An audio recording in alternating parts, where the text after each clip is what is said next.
everyone. Thanks for tuning in to our podcast, In the Woods, with your hosts, Mary Woods. And Deborah Woods. And clearly you can see we're in the woods. So here we are. We have a great episode coming up for you. Make sure you subscribe and like us.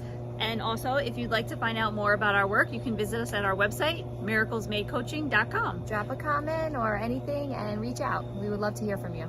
Enjoy the episode. All right. Hello, everyone, and welcome back to In the Woods with the Woods Sisters. I'm Deborah. And I'm Mary. And today we have a guest, Wes Alston, who's going to be talking to us about all things life in terms of parenthood and working and business and all those things. So Wes and I actually went to the same high school, but didn't know each other in high school. We completely missed each other there. And it wasn't until about 15 years later that we connected through a project on actually working on opening a charter school together. So we connected through a mutual friend and we were like, we went to the same high school. Oh my gosh, how do we not know each other? We missed each other. And yeah. Well, Mary went to the same high school as us as well, right? She did. I did. So we all missed each other. Well, I mean, we didn't miss each other, but you know. Right. I will say I did hear about you, Debbie, from our mutual friend from back in high school, because I think he used to like hang out at your house with some other friends. So always heard about Deborah Woods, but never actually met her until I guess 15 years later. So yeah. Yeah, and it's just been a great connection. Even though our charter school didn't work out, Wes has actually now been able to jump on and support Mary with her nonprofit. We will through sports. So it's just been a really great connection. And now we live like 5 blocks away from each other, and we actually need to make plans to get together because it's been way too long. Very true, very true. And thank you for having me on the show today. Looking forward to talk about family and stuff like that. So. Yeah, thanks for joining us. All right, so let's just dive in and just tell us a little bit about your family to start. Sure. So yeah, we live in Harlem. Is me and my wife. We've been married for 8 going on 9 years now. We've been together for 14 years, I guess. And we have 2 little ones. My daughter is turning 7 in July, and my son is turning 3 in about 3 weeks or so. So my daughter goes to school TCCS, which is like a offshoot of Columbia University. And my son is currently going to school that my wife runs. But he will be going to a new school. We're trying to figure that out now. In September, his own little school. Not following my wife anymore. So yeah, that's a little rundown of my family. Yeah. So what do you think are maybe 3 to 5 of your like top most important things to you, like health, wealth, faith? Yeah, I think obviously faith is number one. Everything is kind of grounded in that. I would say next is family. I love being a husband and a father. That's what motivates me. Kind of ties all things together. I'm either working or with my family. I don't do much of anything else. So there's that. And I think the third is health. As Debbie knows, I've ran like 2 full marathons, and but haven't really been doing that much lately. First the pandemic hit, and then I actually hurt my knee. In January, I had a sprained ACL and an impaction fracture. So I haven't been able to work out. Yeah. Today has been the first day I've worked out since December. Wow. So if I fall asleep mid show, that's why. No, so health is third for me, and getting back kind of to that marathon shape and getting back out there doing those things is important to me. So I'll say those are my top 3. Everything else from those 3 kind of falls after that. Yeah. Obviously, career, things of that nature is important to me, but those 3 are the things that keep me grounded, keep me motivated, keep me going. Yeah. Mm-hmm. So I was wondering, before we even, I just want to say, Wes tried to get me to start running. Health is not in my top three, is not in my top three priorities. And Wes actually tried to get me to start running, which I did. It was terrible. It was a terrible experience. I figured out that pavement and my knees are not a good combination. But you should be proud of me, Wes. I went on the elliptical for the first time in like a year and a half this week, and I was really proud of myself. I did 1.5 miles on the elliptical, which is a start for me. So Mhm. She says she pushed it too much, though. Her heart rate was too high. So I want to say I don't think you did a terrible job. I've been running with a lot of people, a lot of people that said they work out. So yeah, I work out, and then I go running with them. They're absolutely terrible. I think you did fine for a person who like during that time period wasn't working out, wasn't doing anything. Um, yeah, I thought you did a good job. So I think once we were talking about getting together, once I start kind of getting back into it, um, we go for a quick run, a short run. yeah, we'll see. We'll see. We're recording this. We're I'll recording pencil this. that into my calendar. Will not write that down with pen. We're recording this, so everybody knows that you said you're going to pencil it down and you're going to try. All right. All right. Thanks. I will do my best. So back to priorities. Mhm. Now that we have your top like three or so, how well do you feel like you're able to balance your time to reflect those priorities? Because I think that's a real challenge for all of us. A lot of times, especially work, which isn't even our top priority, takes up most of our time. So how well do you think you balance? Does your time reflect your priorities? I think one thing I try to do is every night think about the next 3 days.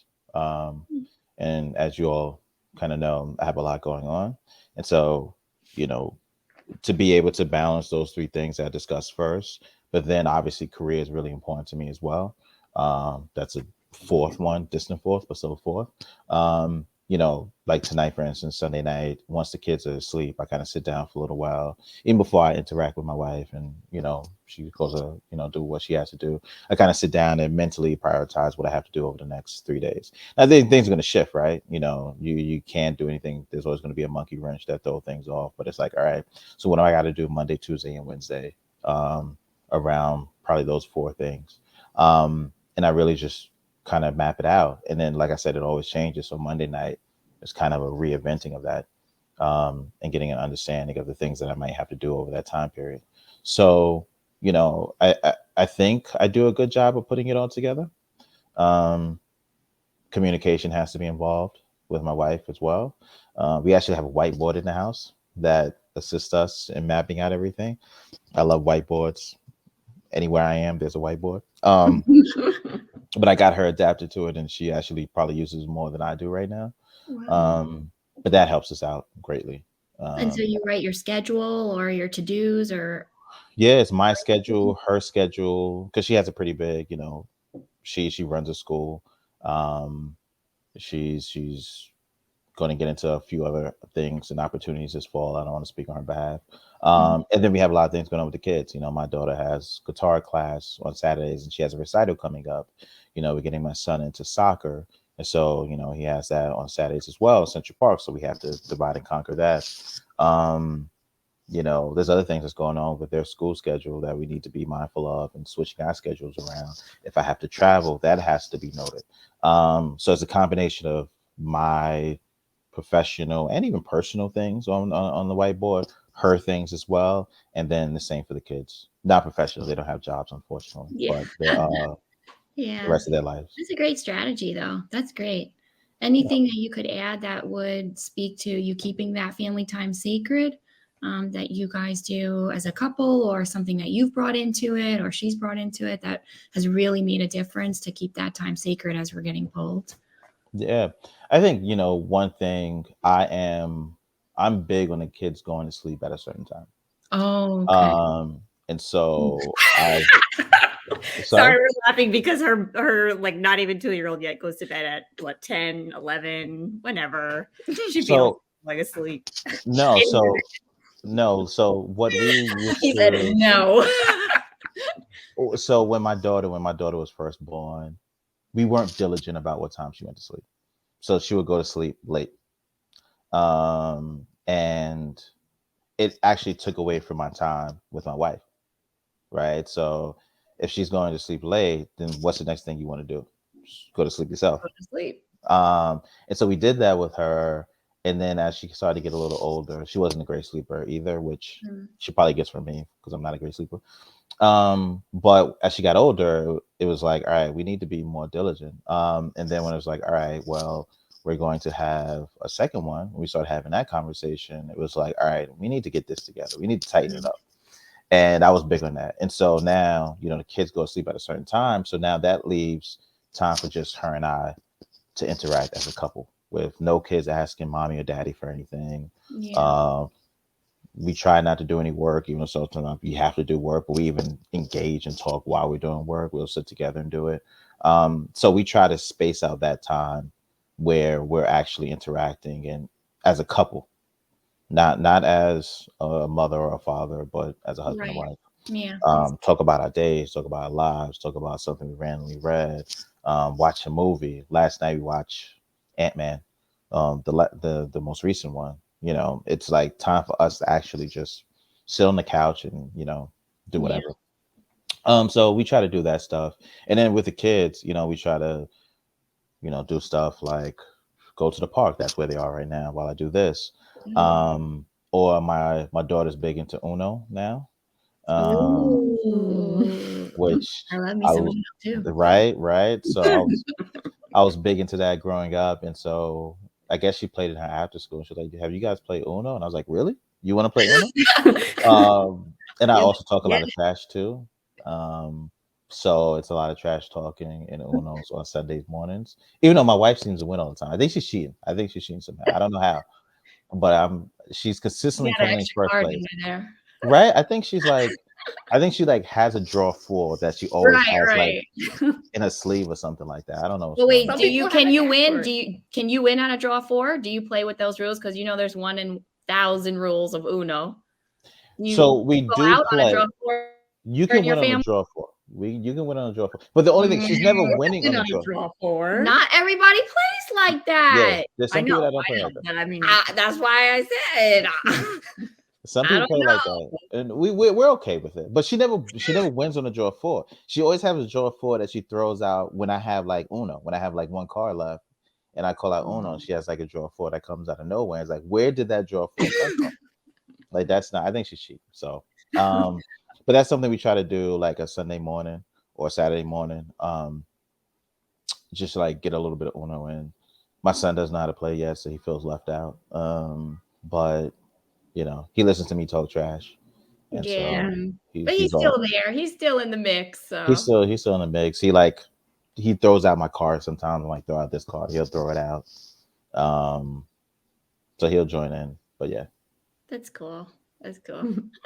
Still has to be in the mix of everything too. oh my gosh, yeah. She's just about to be too. So she'll sit on our lap. She'll take the cards. So it's really important just to include them, even if they really don't know what's going on. They can think they know what's going Mhm. on, Mhm. and that's building their confidence in an indirect way that you don't even realize. Sometimes we don't even realize. So it's all important. It all matters. It does. It does. It definitely does. I think my wife does a better job of it because I'm just so competitive that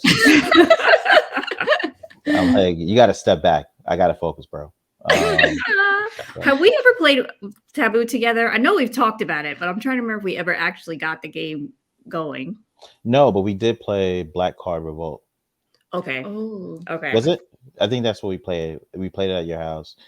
I felt like enough people weren't taking it seriously, and I was like, I think it was one of the few times I came over to your place. I didn't want to be extremely competitive and like yelling at anybody, and so you're looking at me like, what is he doing? But I didn't think people took it as serious as I would have preferred. Mhm. That's how I feel when I play Taboo. Anytime, you competitive guys. We are. anytime I do anything, I want to win. I don't. We're very competitive. I don't want to win. I want to blow you out. I want to beat you out. Oh wow, wow! Just tell it like it is. Yeah, I need help. I need some things to right. work on. Oh man. All right. So tell us how you're winning in business, because you are the director of finance at a like a 9 to 5, and you also own your own business. So tell us just a little bit about that, and what's it like doing both of those, balancing both of those things, and how that started, how your own business started, and things like that. Sure. I mean, so my background's in accounting and finance, so my degree's in accounting. And so, over the last, I don't want to date myself, but 15 plus years, let's say, I've been in that space, leading teams in accounting and finance, et cetera. So yeah, now I sit as a financial consultant for a company, and I go out and help provide like CFO consulting, strategic planning for actual businesses. And yeah, that's been going good. I've been doing that for the last, couple of years or so. And that's been going well. And then yeah, I started my own sports agency. I don't know, maybe like 10 years ago or so. Working with basketball players, primarily going overseas, but also G League, NBA as well, doing consulting in terms of marketing as well. And so yeah, just kind of the whole running the full thing. And yeah, it's a lot. Um, I'm always working. Always have my phone in front of me, and some people don't know what I'm doing. I just have my phone in front of me. They think I'm like texting a friend or something.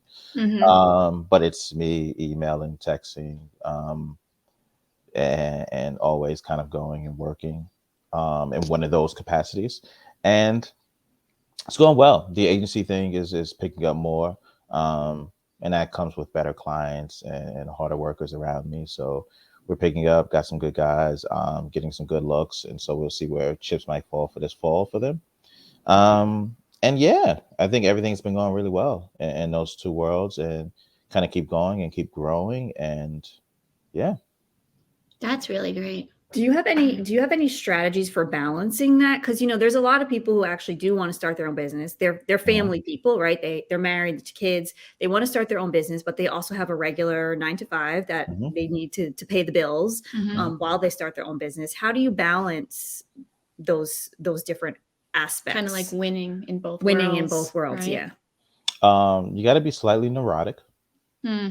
You have to be a little, I don't sleep a lot. Now some of that is, as I said before, a lot of my guys are playing overseas, right? So you have that time difference.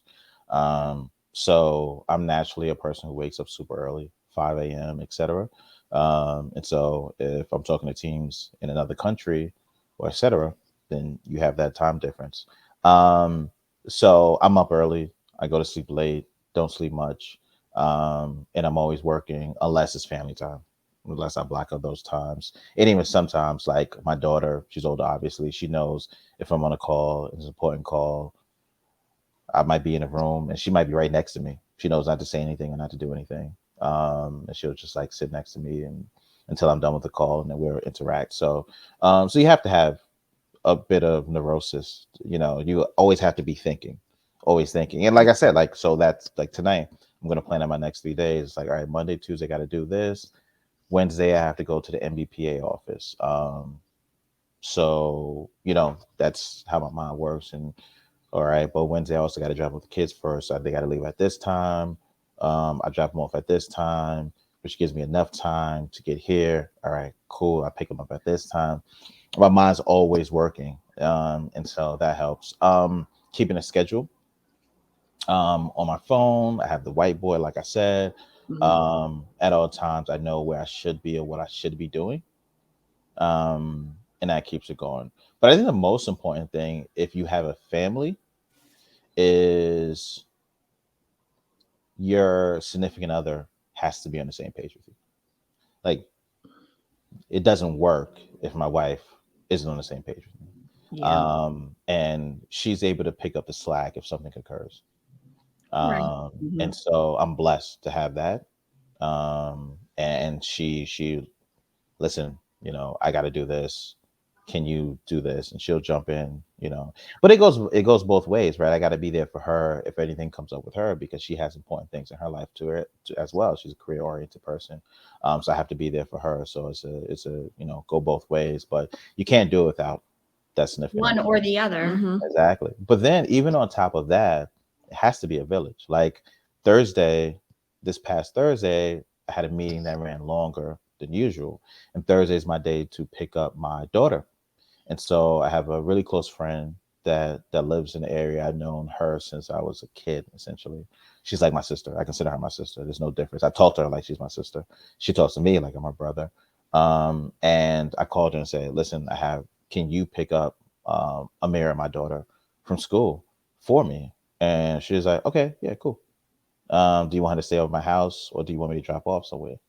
I was like, well, what can you do? And Yeah. like she jumped up right away. And like I said, I hurt my knee for 2 months, and I pick up my daughter like 3 days a week. She jumped in and almost the whole time picked up my daughter for me Wow. because I wasn't able to go and get her. Yeah. So she was able to do that. So I'm What a lucky to load have. off. Hmm. Sorry. What a load off of you. Right. And so to have those people around me allows me to do a lot, because I don't care what anyone says, you can't do it without those people. And Yeah. so obviously my wife is amazing, but I also have a group of friends around me that I consider family, Yeah. that they're amazing and they'll do anything for me, and vice versa, but Yeah. they'll do anything for me, so I'm lucky. You're right. Yeah. And as they're growing, you need that extra support. But do you see any changes as they get older? Maybe you'll have more free time for yourself, or maybe the industry will change and they're growing up and things just will change. Do you see yourself maybe making changes to your business or having opportunities to do different things as they grow older and things could possibly be different?